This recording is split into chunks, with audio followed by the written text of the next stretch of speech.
Japan's defense minister presented the white paper at a cabinet meeting on Tuesday.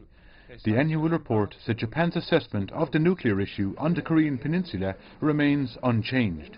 But it did admit that DPRK's commitment to denuclearization made at the June summit with the US and Singapore was significant.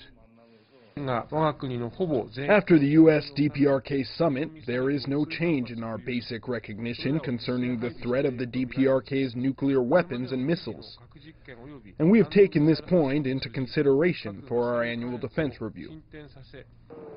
The white paper also drew ire from Seoul by repeating Tokyo's long-standing claim of sovereignty over islands which Japan calls Takeshima. The islands are controlled by South Korea, which calls them Dokdo. South Korea's foreign ministry strongly protested against the claim, urging Tokyo to immediately retract it. The ministry said Japan's assertion would have no influence on South Korea's sovereignty over Dokdo. It stressed the islands are South Korea's inherent territory, historically, geographically and by international law. Meanwhile, the report also devoted 35 pages to remarks on China's national defense system and its maritime activities in the East and South China Seas. It said such activities created a strong concern for Japan.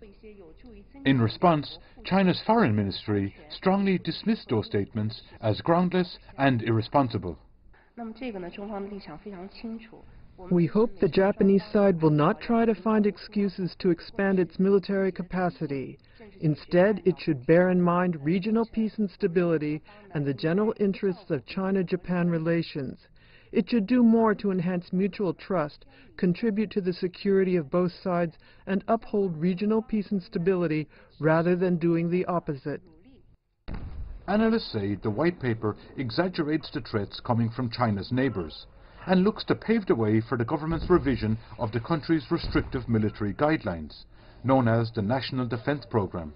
Shinzo Abe's administration says they plan to revise the document by the end of this year to strengthen Japan's defence capabilities, with a focus on anti-missile programmes, intelligence and radar systems.